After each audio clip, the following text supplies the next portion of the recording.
In this episode, we're going to talk to you about a behind-the-scenes look we had at a church launch, Mission City Church. Hey everybody, welcome back to another episode of our church plant journey. Whether you are cheering us on or on a church plant journey of your own, we're so glad that you're here.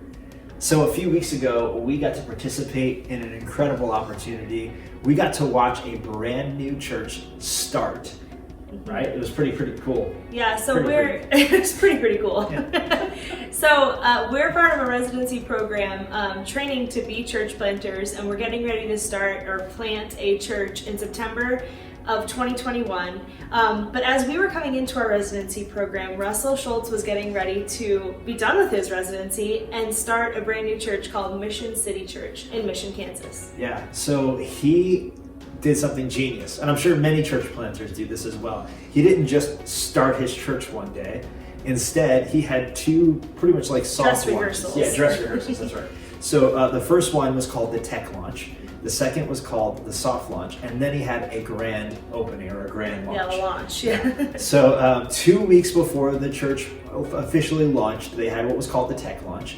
And basically it was the very first time that they were rolling out all the equipment, setting it up and testing it, making sure it all worked. Then everybody was there, they got to hear how it sounded, they got to see how it looked, they got to give Make feedback. Sure stuff worked, you plugged everything in, make sure it all was like operational and good to go. Make sure they know how to like unload and load the trailer that they're using. Yeah, because I should say Russell's planting in a movie theater, so it's all portable. So there's a lot of logistics. They have tight time to get in, get set up, get out. And then the second week was the soft launch, and this is when everybody invited their friends and family. There was lots of people from our sending church, Grace Church, there that morning. And there were lots of people filled with grace because they knew that this was just a soft launch. Yeah, and I thought that was great. The soft launch was an excellent morning, and there were still things that were like fine-tuned and tweaks. And then the week after that was their launch, and what was awesome was to see the evolution, even in 3 weeks, how much improvement they were able to make because they had some time to plan and prepare. Yeah, had a lot of eyes on everything. Yeah, like all kinds of things. So it was awesome. It was a great experience for us. We have a huge note in our phone for everything that we learned from that experience. Things that we thought, this is awesome, this is so great, we want to make sure we do this.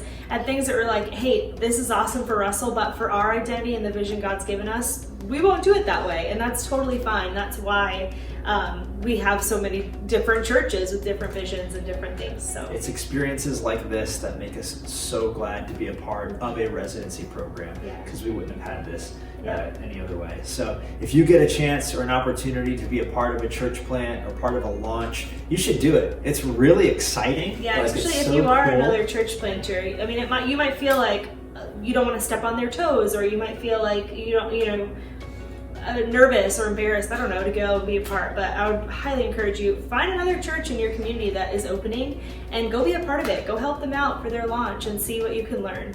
And if all else fails and you can't find any churches that you could be a part of launching with, you are always welcome to come along with us. We'd love to have you on Long Island, planting our brand new church in 2021, September 2021.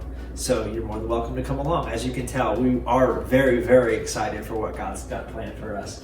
What has God planned for you? And ultimately, what has God planned for Long Island? We'll see you next time.